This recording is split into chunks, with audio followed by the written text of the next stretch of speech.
विश्व की निरामय स्वास्थ्य के लिए भी हम एक श्लोक बोलेंगे, 2 श्लोक के बाद प्रार्थना करें। योऽयं निजः परो वेत्ति गणना लघुचेतसाम् उदारचरितारं तु वसुधैव कुटुम्बकम्। ॐ पूर्णमदः पूर्णमिदं पूर्णात् पूर्णमुदच्यते पूर्णस्य पूर्णमादाय पूर्णमेवावशिष्यते। ओम शांति शांति शांति। और कोरोना जैसी महामारी में जब हमारे स्वजनों को, मित्रों को, पड़ोसियों को हम सुन रहे हैं कि सभी को कोरोना फ्लू हो रहा है, तो आज और एक श्लोक और एक प्रार्थना हम करेंगे, ये सभी को निरामय स्वास्थ्य प्राप्त हो इसके लिए। सर्वेत्र सुखिनः सन्तु सर्वे सन्तु निरामया सर्वे भद्राणि पश्यन्तु मा कश्चित् दुःखमाप् भवेत्। ओम शांति शांति शांति शांति। विशिता जी एक सुंदर भजन हमें सुनाएगी आज।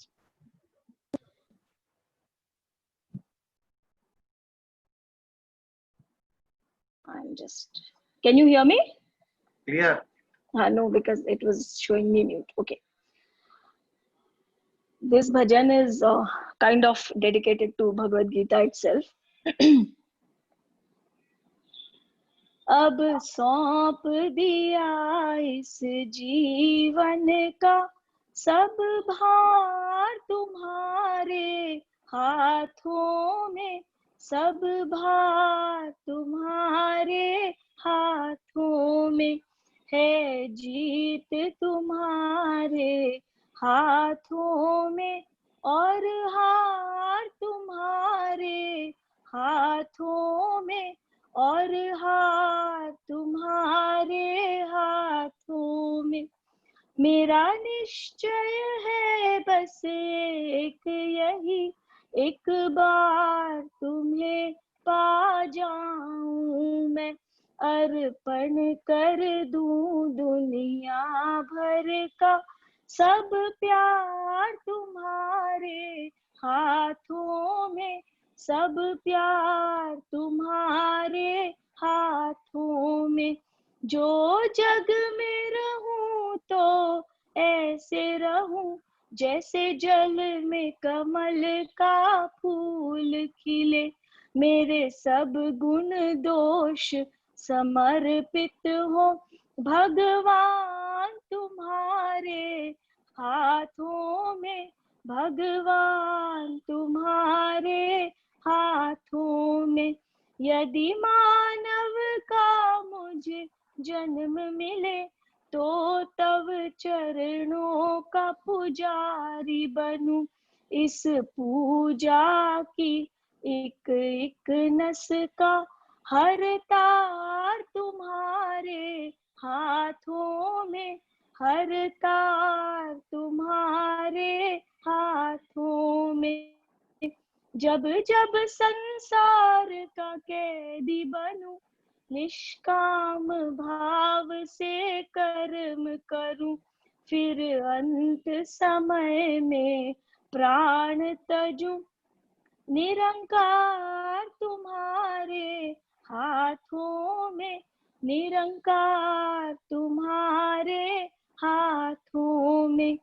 मुझ में तुझ में बस भेद यही, मैं नर हूँ तू नारायण है, मैं हूँ संसार के हाथों में, संसार तुम्हारे हाथों में, संसार तुम्हारे हाथों में। अब सौंप दिया इस जीवन का सब भार तुम्हारे सब भार तुम्हारे हाथों में। Thank you. बहुत सुंदर, बहुत सुंदर। ये आर्य समाज का था। हाँ, मुझे लगा ही। निर्गुण निराकार, किसी देवी देवता की ओर समर्पित नहीं, सिर्फ ईश्वर को समर्पित। हमारे हिंदू धर्म ने सभी विचारों का स्वागत किया है। जब तक वेदों को प्रमाण माना तब तक आप सभी को स्वीकार किया। कितनी पॉजिटिविटी। आनो भद्राः क्रतवो यन्तु विश्वतः। विश्व के हरेक दिशा से हमें कल्याणकारी कर्म प्राप्त। ये मिडल ईस्ट से आया, ये वेस्ट से आया, ये फार ईस्ट से आया, डजंट मैटर। मनुष्य के कल्याण के लिए ये विचार है, मनुष्य के कल्याण के लिए ये एक्शन है, स्वीकार करो उसका। How rational, how logical.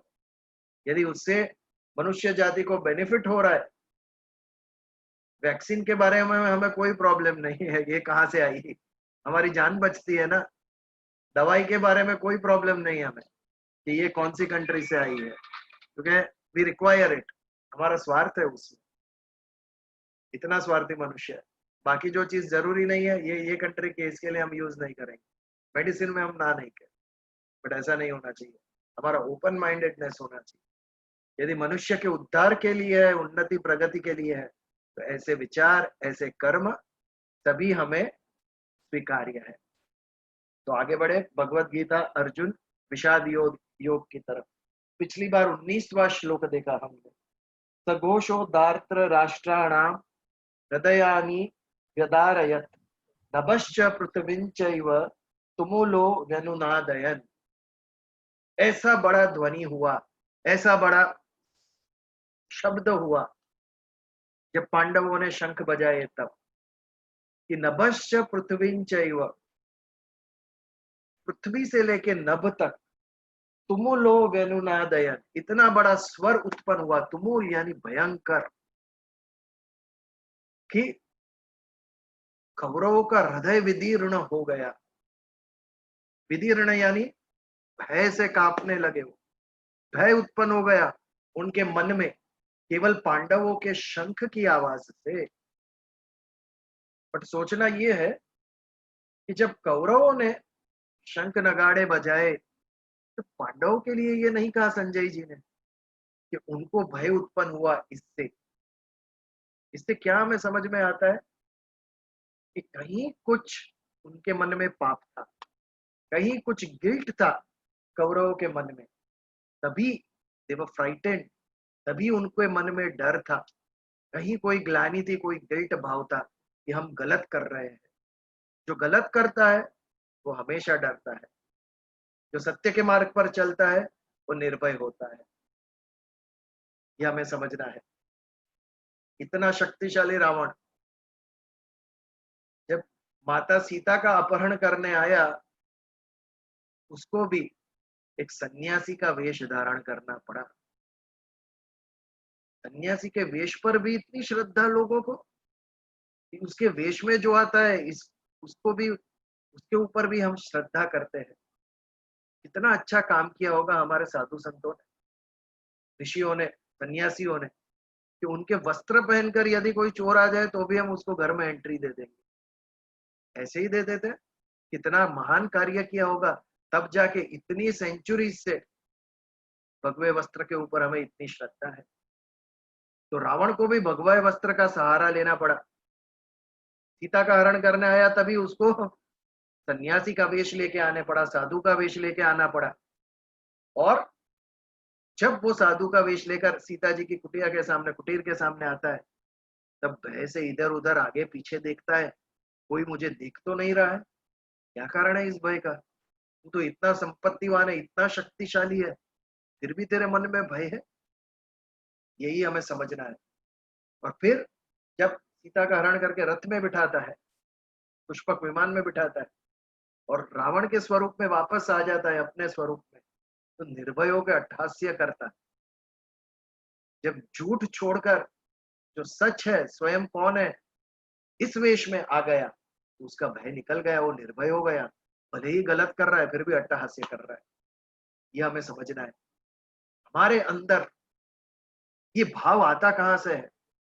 भय का भाव, ग्लानि का भाव, गिल्ट भाव, जब हम गलत करते हैं तो ये कहां से आता है हमारे अंदर?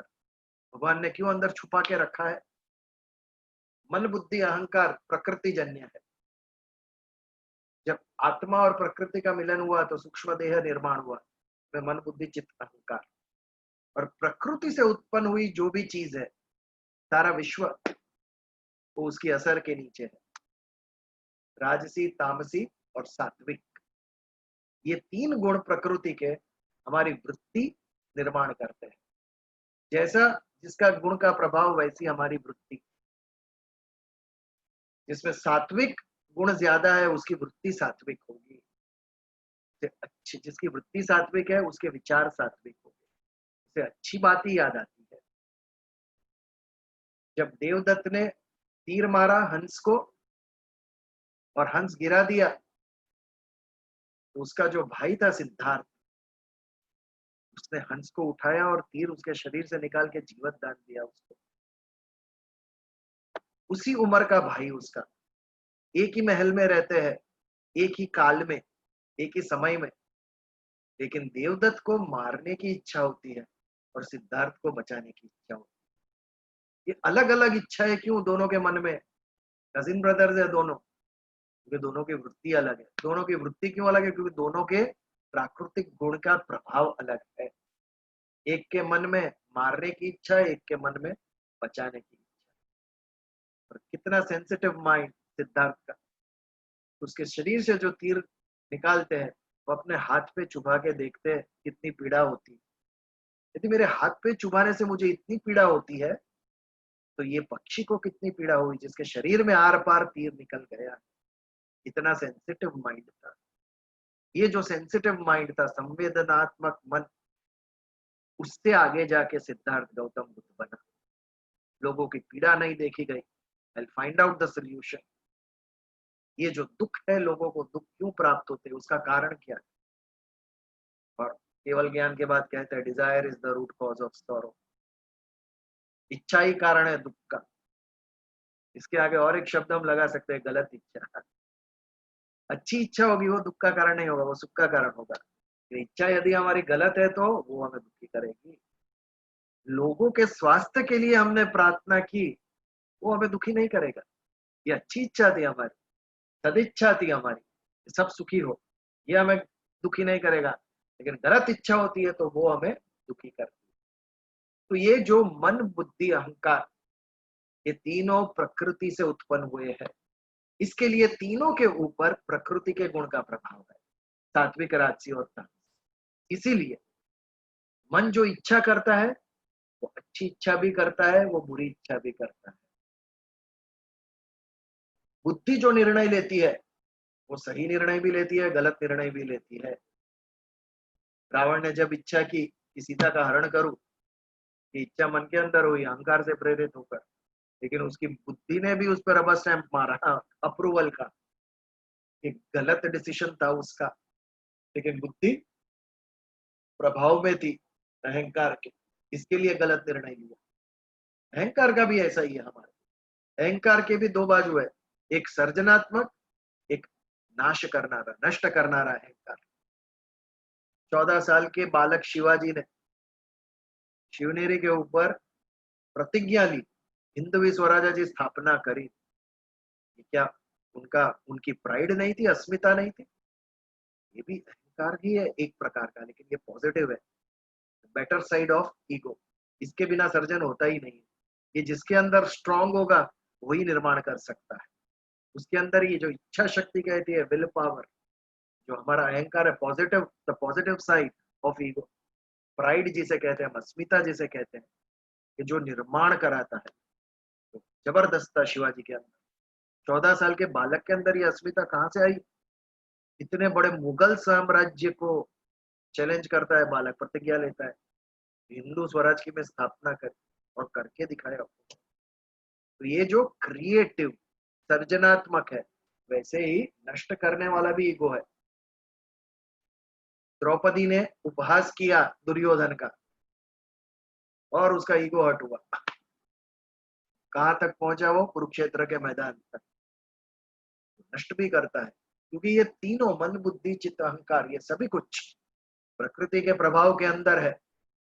इसके लिए जब सात्विकता प्रबल होती है तब अच्छी होते हैं, अच्छा होता है, और जब तामसी गुण प्रबल हो जाते हैं तब हम नेगेटिव करते हैं, वैसे नेगेटिव भाव उत्पन्न होते हैं।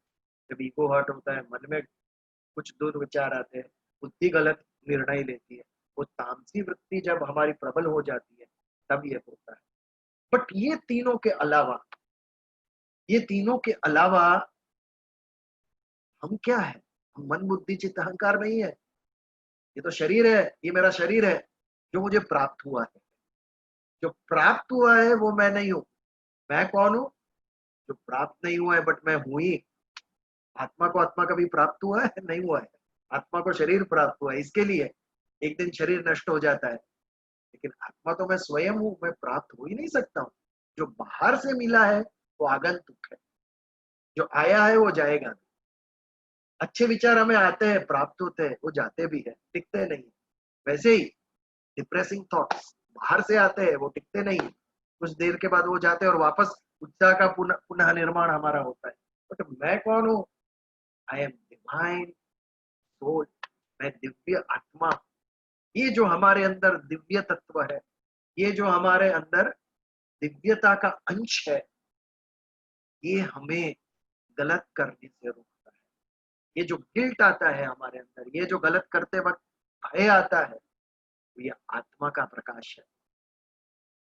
मन और बुद्धि अहंकार कितना भी गलत करवाए, और कहीं हमारे अंदर से वो दिव्य तत्व कहता है ये गलत है।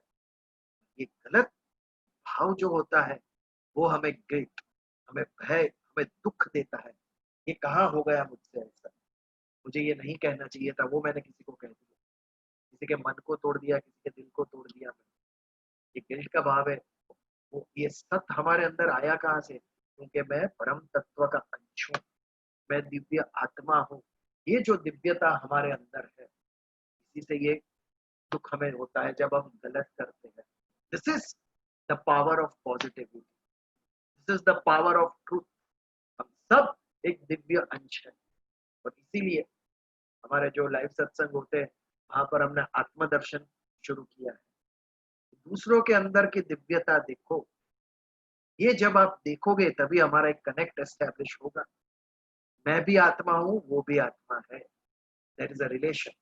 और जब हम ये दिव्य आत्मा के ऊपर कॉन्सेंट्रेट करेंगे तो उसके मन के भाव, उनका अहंकार, उनकी बुद्धि, शरीर के जो भेद है वो सब नष्ट हो जाएंगे।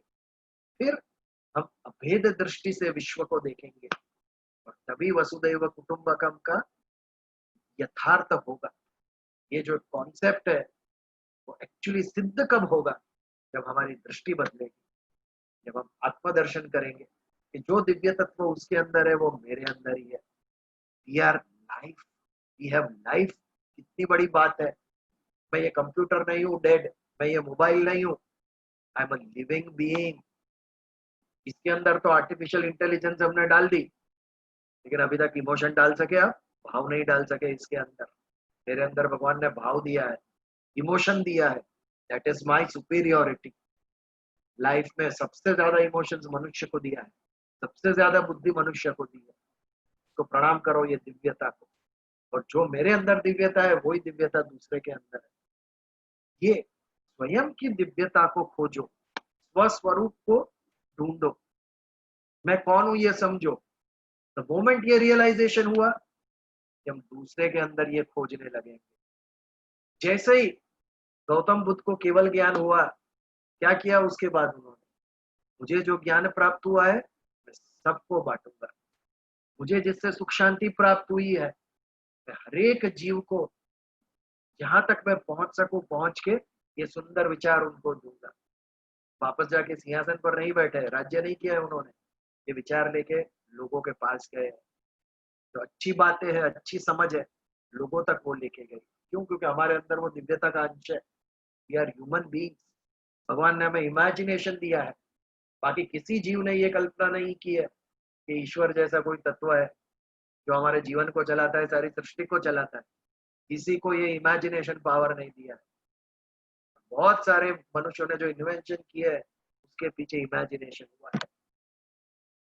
न्यूटन जब देखता है कि एप्पल गिरा, पेड़ से नीचे ही गिरा, तब उसकी इमेजिनेशन फायर चालू हो गया। इमेजिनेशन, ये नीचे ही क्यों गिरा, और इमेजिनेशन से लॉ ऑफ ग्रेविटी तक वो पहुंचे। तो ये इमेजिनेशन अन्य किसी को जीव के पास नहीं है, मेरे पास है।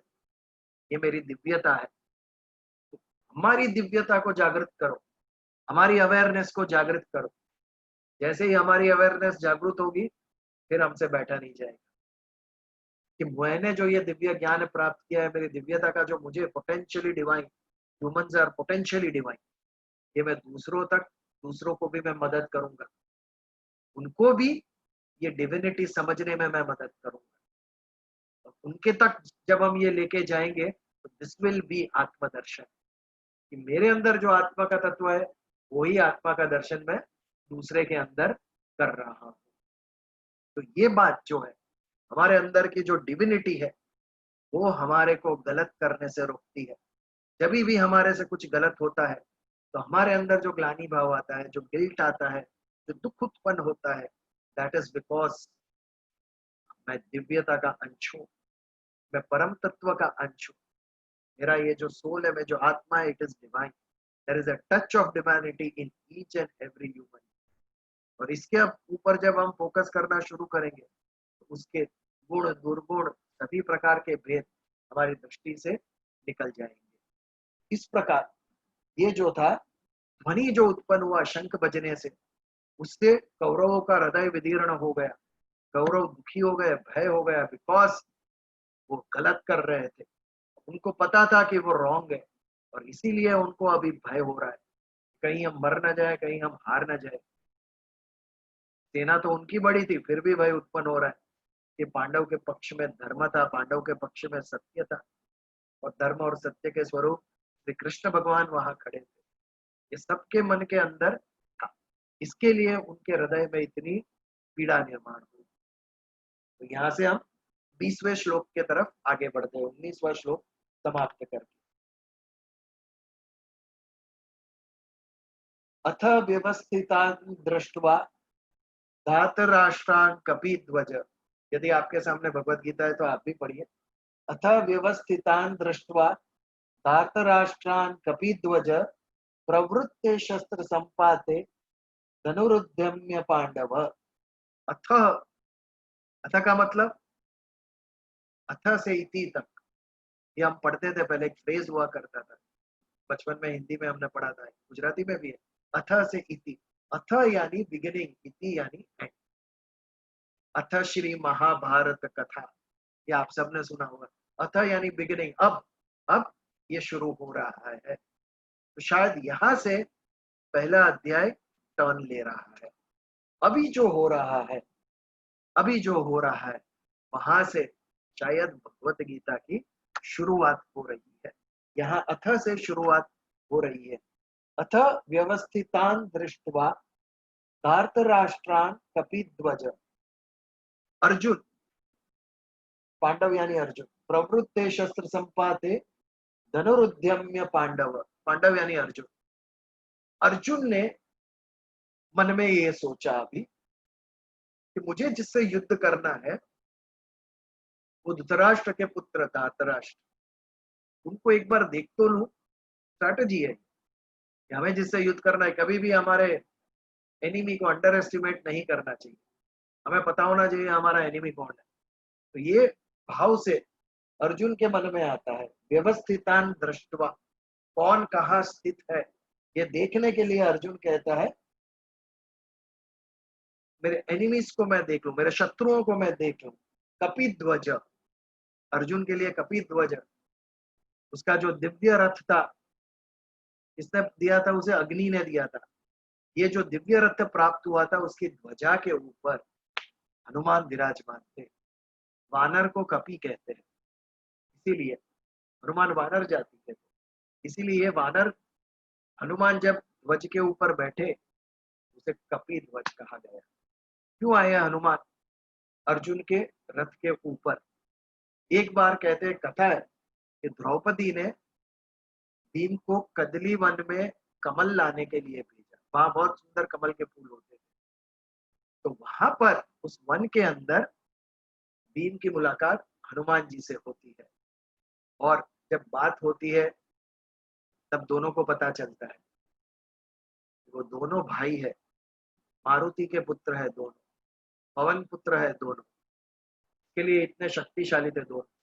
हनुमान का संपूर्ण अंग वज्र का था और भीम का आधा अंग वज्र का था, बहुत ही बलवान और शक्तिशाली थे दोनों। और उस वक्त हनुमान जी भीम को कहते हैं कि आगे चल के जब कुरुक्षेत्र के मैदान में जब युद्ध होगा, तब पांडवों की सहायता के लिए, भाई तेरी सहायता के लिए मैं भी उस युद्ध में आऊंगा, ध्वजा के ऊपर मैं बैठूंगा और उस युद्ध के मैदान में ऐसी जोर से गर्जना करूंगा कि दुश्मन कांप जाए। ऐसा वचन हनुमान ने। और इसके लिए अर्जुन की ध्वजा पे आके जब कुरुक्षेत्र का युद्ध हुआ, तब हनुमान जी विराजमान हुए, भीम को वचन दिया था इसके लिए। और इसीलिए उस ध्वजा को कपि ध्वज कहते हैं, अर्जुन की ध्वजा को कपि ध्वज कहते हैं। वैसे ही महाराष्ट्र में गुड़ी पड़वा का बहुत महत्व है। उनका नया वर्ष महाराष्ट्र का गुड़ी पड़वा के दिन शुरू होता है। उसके दिन जो वो गुड़ी लगाते हैं, बाम्बू के ऊपर एक उल्टा कलश लगाते हैं, तो गुड़ी कहते हैं। ये गुड़ी प्रतीक है, किसका प्रतीक है? ब्रह्म ध्वज का प्रतीक है। कहते हैं ब्रह्मा जी ने चैत्र की एकम के दिन सृष्टि के निर्माण का कार्य शुरुआत किया, इसके लिए नया ईयर उस दिन से बिगिन होता है। और ये जो गुड़ी है वो ब्रह्मा जी के ध्वज का प्रतीक है, ब्रह्म ध्वज से कहते हैं। वैसे ही यहाँ पे कपि ध्वज, अर्जुन का जो रथ था उसके ध्वजा पे हनुमान जी विराजमान थे, इसके लिए कपि ध्वज। तो कपि ध्वज अर्जुन का जो रथ था, वो रथ के ऊपर से अर्जुन ने क्या किया, मुझे अभी देखना है मुझे किससे युद्ध करना है। और यहाँ से शुरुआत होती है भगवत गीता की, नॉट टेक्निकली बट उसका जो प्रसंग है वो यहाँ से शुरू होता है। दूसरे अध्याय के 11वें श्लोक से एक्चुअल भगवत गीता शुरू होगी, जब अर्जुन युद्ध करने से मना कर देता है और बहुत सारा तर्क वितर्क करता है, तब उनको समझाने के लिए 11वें श्लोक से दूसरे अध्याय के भगवान श्री कृष्ण ने जो उपदेश देना शुरू किया, वहां से एक्चुअल भगवत गीता शुरू होगी। अभी समय है हमें वहां तक पहुंचने के लिए। तो प्रवृत्ते शस्त्र संपाते धनुरुद्यम्य पांडव, प्रवृत्ति यानी एक्शन करना, प्रवृत्ति करना, धनुरुद्यमे शस्त्र संपात, संपात यानी हिलना, शुरुआत करनी। अर्जुन ने क्या किया, शंख बज गया, उसके बाद अर्जुन ने तुरंत अपना धनुरुद्यम्य, उद्यम यानी उठाया, अपना धनुष्य बाण उठाया, शस्त्र उठाए सब लोगों ने और प्रवृत्ति शुरू कर दी शस्त्र चलाने की, अपना धनुष्य बाण उठाकर। किसने किया? ये अर्जुन ने किया। ये क्या दिखाता है हमें? अर्जुन के मन में भय नहीं है, अर्जुन के मन में यहाँ तक विषाद है ही नहीं, बिल्कुल डिप्रेस नहीं है। शंख बजने के बाद युद्ध शुरू करना होता है और ये युद्ध शुरू करने के लिए अर्जुन ने तैयारी कर दी। उसने धनुष्य बाण उठाया ही नहीं होता, यदि उसके अंदर डिप्रेशन आ गया होता तो, अर्थात अभी तक उसके माइंड में डिप्रेशन आया नहीं है, उसके माइंड में विषाद आया नहीं है। अथ व्यवस्थितान दृष्टवा, ठीक तरीके से देखने के लिए उसने क्या किया, रथ को भगवान कृष्ण को कहा दोनों सेना के मध्य में लेके जाओ। इसके आगे का श्लोक, ऋषिकेशम तदा वाक्यम, ऋषिकेशम तदा वाक्य इदमाह महीपते। संजय जी कहते हैं 21वें श्लोक में, धृतराष्ट्र यानी महीपत यानी धृतराष्ट्र, धृतराष्ट्र को कहते हैं। उसके बाद अर्जुन ने ऋषिकेश भगवान कृष्ण को ये वाक्य कहा, ऋषिकेशम तदा वाक्यम इदमाह महीपते। ऋषिकेश हमने पिछली बार ही देखा, भगवान कृष्ण को ऋषिकेश क्यों कहा गया? क्योंकि वो अंतर्यामी थे, उनके ऋषि के इष्ट इंद्रियों के ऊपर उनका नियंत्रण था, वो स्वामी थे इंद्रिय के, मन के स्वामी थे, बुद्धि के स्वामी थे, कारण देह के स्वामी थे। तो उसे तो सभी के मन के अंदर क्या चल रहा है उनको पता था, इसीलिए उनको अंतर्यामी कहा गया, उनको ऋषिकेश कहा गया। तो ऋषिकेश तदा वाक्यम इदमाह महीपते, धृतराष्ट्र को संजय कहता है। और फिर अर्जुन ने अपना गांडीव उठा लिया और भगवान कृष्ण को ये वाक्य कहा, इदम आह, ये वाक्य कहा। कौन सा वाक्य? सेनयोर उभयोर मध्य रथम स्थापयामेच्युत। उभय यानी दो, संस्कृत में दो के लिए शब्द है उभय। सेनयोर उभयोर मध्य, दोनों सेनाओं के मध्य में रथ रखो। रथम स्थापय मेच्युत, अच्युत भगवान कृष्ण का नाम है। भगवान कृष्ण को अच्युत कहकर संबोधन करते हैं कि दोनों सेना के मध्य में मेरा रथ आप स्थापित करो। दोनों सेना के मध्य में क्यों? कि जब पांडव सैन्य में खड़ा है अर्जुन, श्रेष्ठ योद्धा था, सबसे आगे खड़ा था, जब पांडव सैन्य में खड़ा था तब वो सामने कौरवों को ही देख सकता था। लेकिन जब दो सेना के मध्य में खड़ा रहेगा तो इस तरफ कौरव को भी देख सकेगा और इस तरफ पांडवों को भी देख सकेगा। इतनी सोचने की बात है कि युद्ध में खाली कौरव नहीं मरने वाले हैं, युद्ध में मेरे सगे भाई पांडव भी मरने वाले हैं। दोनों पक्ष के योद्धाओं इसमें मर सकते हैं, मृत्यु प्राप्त कर सकते हैं। इसके लिए रथ दोनों सेना के मध्य में, कि मैं देखना चाहता हूं कौन कौन युद्ध करेगा, मेरे शत्रुओं को देखना चाहता हूं कौन मुझसे ज्यादा बलवान है, कौन मेरे समकक्ष है, कौन मुझसे कम बलवान है। ये अन्वीक्षण करने के लिए, ये देखने के लिए अर्जुन भगवान कृष्ण को कहते हैं कि दोनों सेना के मध्य में मेरे रथ को आप ले जाइए। मुझे दोनों पक्ष का अवलोकन करना है कि पांडव सैन्य में कौन कौन खड़ा है, कौरव सैन्य में कौन कौन खड़ा है। कि दोनों बाजू क्षति होने वाली है, जान दोनों बाजू जाने वाली है। कभी ऐसा नहीं होगा कि सिर्फ एक ही सैन्य के लोग मरेंगे और एक के बिल्कुल नहीं मरेंगे। तो सेनयोर उभयोर मध्य रथम स्थापयामेच्युत, भगवान कृष्ण का नाम है अच्युत। च पे से जितने भी शब्द शुरू होते हैं वो मूवमेंट वाचक है, चलना, मूवमेंट, चर्या। गाय भैंस चरती है, चर्या करती है, चर्या यानी घूमना। Brahmacharya, what is brahmacharya? हम लोग एब्स्टिनेंस समझते हैं, सेलिबस ही समझते हैं।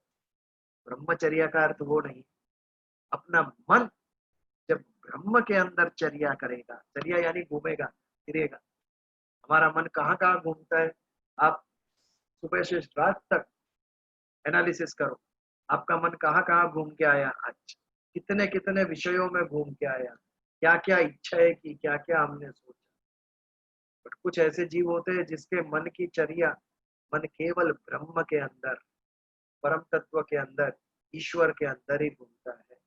हमारे साधु संत देख लो, उनके जीवन में और कोई इच्छा ही नहीं। 16 वर्ष के ज्ञानेश्वर ज्ञानेश्वरी की रचना करते हैं, मराठी में अनुवाद करते हैं भगवत गीता की। आज कितने ऐसे 16 वर्ष के बालक हैं जिनका टोटल मानस ईश्वर के अंदर लगा हुआ हो, ज्ञान के अंदर लगा हुआ। ये ब्रह्मचारी, जिसका मन ब्रह्म के अंदर चर्या करता है, वो ब्रह्मचारी। एक बार ब्रह्म के अंदर मन लग गया तो सभी सांसारिक सुख सेकेंडरी हो गए। फिर क्या खाया, क्या पिया, क्या पहना, इट बिकम्स अनइम्पोर्टेंट। सबसे जो उत्तम रस है अमृत, वो प्राप्त हो गया जब हमारा मन ब्रह्म के अंदर लग गया। 10 वर्ष का बालक शंकराचार्य सन्यास की मनोकामना करता है, कहते हैं उसके लिए निंदा भी हुई थी। वे उन्होंने अपना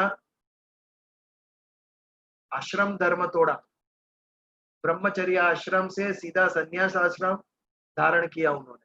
बीच में गृहस्थ आश्रम भी नहीं किया और वानप्रस्थ आश्रम भी नहीं। बट उनकी मनस्थिति क्या होगी 10 साल के बालक? संसार में 10 साल के बालक तो खेलना कूदना खाना पीना, इससे आगे कुछ होता ही नहीं है। और यहाँ पे सन्यास की बात है। ये प्रेम, ये बुद्धि, ये वृत्ति, सात्विक वृत्ति आई कहाँ से? तब जाके हमें लगता है कि कहीं हमारा पुनर्जन्म का कॉन्सेप्ट सही है। 10 साल में असंभव है एक बालक इतना, उसकी वृत्ति इतनी सात्विक हो। ये कैसे हुई? शायद अगले जन्म से लेकर आया है वो व्यक्ति। जब लेकर आया है तभी ये जन्म में इतना त्वरित प्राप्त हुआ उससे। और इनका आयुष्य भी देखो कितना कम, 32 साल की उम्र में इनका देहांत हो गया शंकराचार्य का। ज्ञानेश्वर 21 साल की उम्र में समाधि लेते, विवेकानंद अराउंड 39 ईयर्स, इतना अल्प समय का आयुष्य, केवल समाधि से, केवल मोक्ष से इतने ही वर्ष बाकी थे उनके, वो पूर्ण करने के लिए वो पृथ्वी पर आए। और कहते हैं दुर्लभ है भारतम जन्म, सत्य में दुर्लभ है। ऐसे संत, ऐसे महान ज्ञानी कितने हुए विश्व में, दिखाओ मुझे कितने हुए। भारत में जो धर्म और अध्यात्म का प्रभाव रहा है भारत भूमि में, अन्य किसी भी राष्ट्र में हमें नहीं देखा। रिलीजन सब जगह है, बट वो सब रिलीजन मैक्सिमम सोशल एक्टिविटी तक अटक गए, मॉरालिटी तक अटक गए, नीति तक अटक गए। मोसेस ने 10 कमांडमेंट्स दिए। What are these 10 commandments? Thou shall not steal, thou shall not lie. ये तो मॉरालिटी के विषय है, सब एथिक्स के विषय है, अध्यात्म का है उसमें। अध्यात्म सीखना है तो भारत आइए। हाँ, शुरुआती मैं कौन हूँ ये क्वेश्चन से होती है। ये विश्व क्या है, मुझे और विश्व को उत्पन्न कहा ने किसने किया, कौन चला रहा है ये विश्व, ये जो विचार है, यहाँ से अध्यात्म फिलोसॉफी शुरू होती है। ये भारत में देखने को मिलेगी। हजारों साल पहले हमारे ऋषि मुनि इन डेप्थ थिंकिंग कर चुके हैं, ये लेकर आए थे ईश्वर से, तभी उनको इतना कम उम्र में प्राप्त हुआ। तो ये जो चर्या है, यानी घूमना, मूवमेंट, ब्रह्मचर्य की बात हम कर रहे हैं। मन जब ब्रह्म के अंदर चर्या करता है, ब्रह्म में, ईश्वर में ही घूमता है, तो सांसारिक भोग ये सभी सेकेंडरी हो जाते हैं, उसका महत्व रहता नहीं। हम कुछ भी खाए लेकिन इंपॉर्टेंट नहीं, ये शरीर निर्वाह के लिए हम खा रहे हैं। हम कुछ भी पहने, ऋतुओं से हमारा प्रोटेक्शन करने के लिए हम पहनते हैं, बट उसमें हमारा मन नहीं है। बट आज we are so particular about our dressing, जरा भी इधर से उधर नहीं चलता है, इतना मैचिंग एकदम, थोड़ा भी 19-20 भी शेड नहीं चलता है, इतना हमारे अंदर घुस गया है। ये ये सब खाने पीने में, स्वाद में भी थोड़ा भी 19-20 चलता नहीं, क्योंकि हमारी मन की चर्या भोग में है, विषय में है, ब्रह्म में नहीं है, ईश्वर में नहीं है। इसके लिए इन चीजों का हमने इतना इंपॉर्टेंस दे दिया है। तो जो चर्या यानी चलना, चर्या जो मूव नहीं करता, अचल है, अचल जो चलता नहीं है, जो अचल है, ऐसे भगवान विष्णु, उसका नाम अच्युत। ऐसे ही च्युत यानी जो जो स्थिर नहीं रहता है वो च्युत, जो स्थिर रहता है वो अच्युत। भगवान विष्णु का एक नाम, एक जो निर्णय करते हैं फिर उसके ऊपर से वो बदल नहीं जाता। इसके लिए सेनयोर उभयोर मध्य रथम स्थापय मेच्युत, मेरा अच्युत भगवान, मेरा रथ दोनों सेना के मध्य में आप उसकी स्थापना कीजिए। क्यों करें? ये छोटी छोटी बातें क्यों संजय बता रहे हैं हमें? जब एक मानो कि हम शादी में गए हैं पूरा परिवार, लेकिन हमारी वृद्ध दादा दादी है वो घर पर ही रहे हैं। जब शादी अटेंड करके हम आते हैं तो दादा दादी पूछते हैं बेटा क्या किया शादी में, हमें बताओ कैसी रही। तो हम बताते हैं, क्या बताते हैं, जो मुख्य बातें हैं वो बताते हैं, छोटी छोटी बातें नहीं बताते 2 दिन हमने क्या किया, लेकिन जो मुख्य बातें वो बताते हैं। वैसे ही ये महाभारत के युद्ध में ये बातें, शायद इसका कुछ रेलेवेंस है, इसके लिए संजय जी इतनी डिटेल में धृतराष्ट्र को बता रहे हैं कि फिर अर्जुन ने कहा भगवान ऋषिकेश को कि मेरा रथ दोनों सेना के मध्य में लेके जाओ। डेफिनेटली उसका कुछ रिलेवेंस होगा इसके लिए, और ये सत्य है। ये जो बता रहे थे वो आगे के श्लोक से हमें पता चलेगा। दोनों सेना के मध्य में क्यों रथ लेके जाना है? यावदेतान निरीक्षे हम योद्धु कामान अवस्थितान कैर्मया सह योद्ध व्ययम रण समुद्यमे।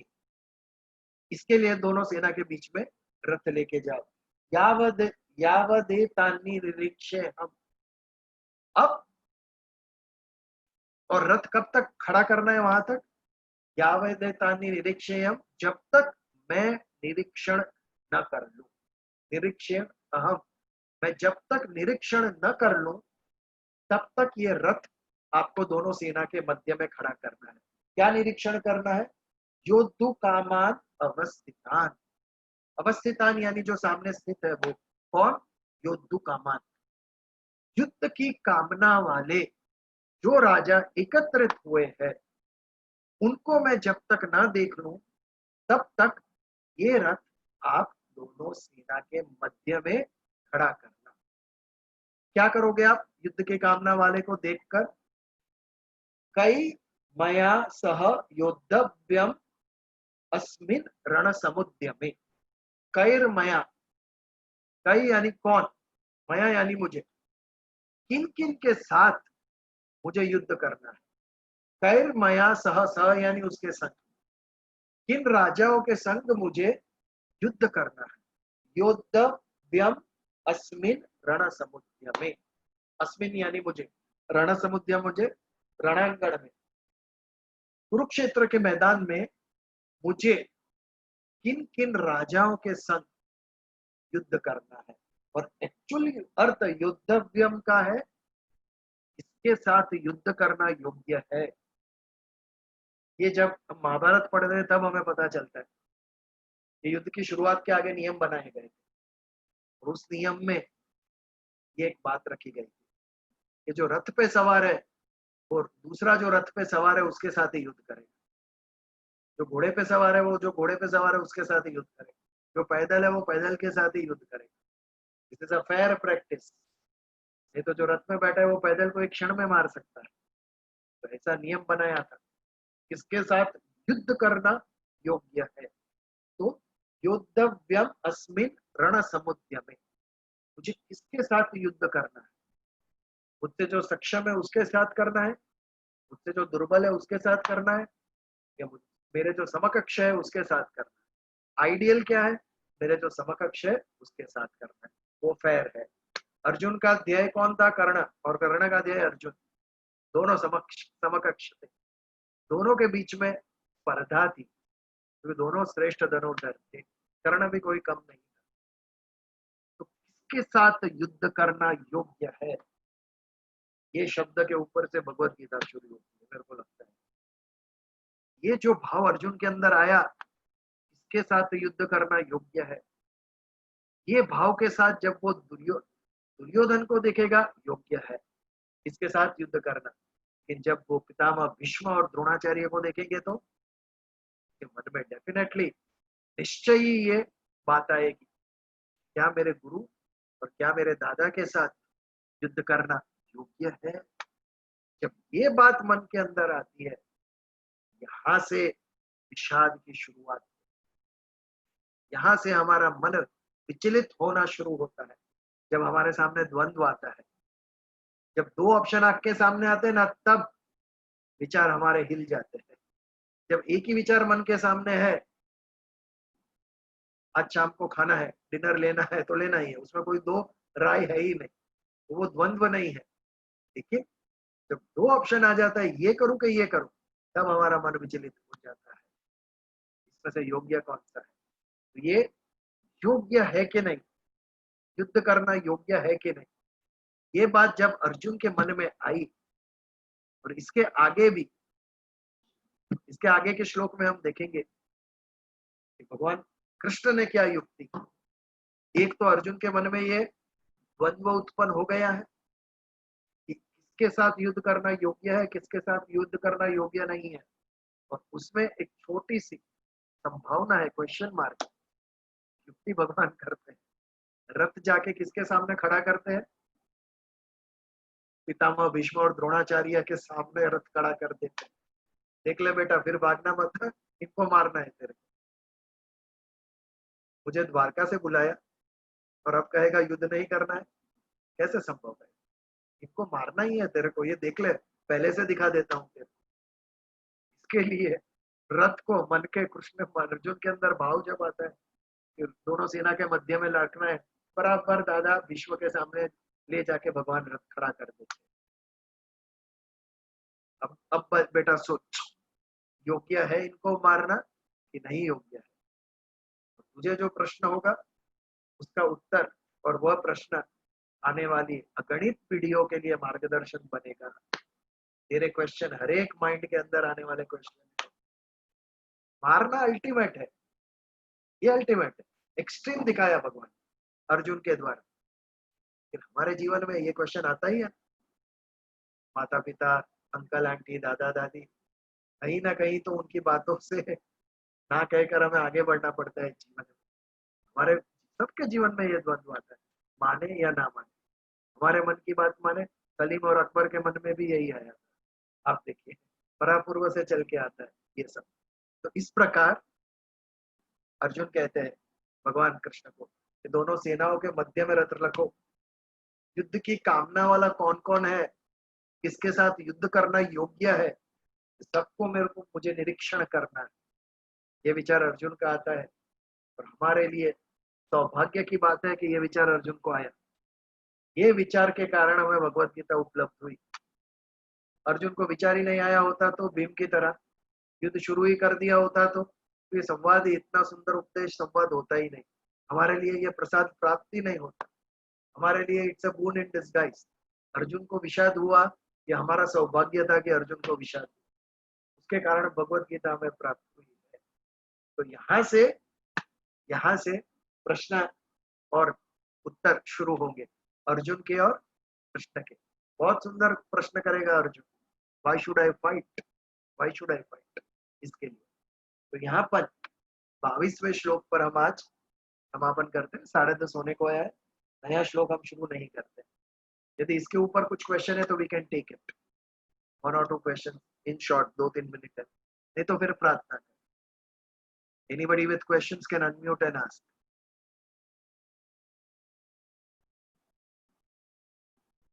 चैट में 7 क्या है क्वेश्चन?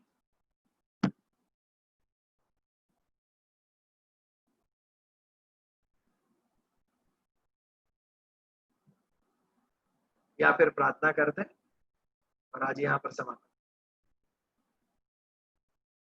ओम असतो मा सद्गमय, तमसो मा ज्योतिर्गमय, मृत्योर्मामृतंगमय।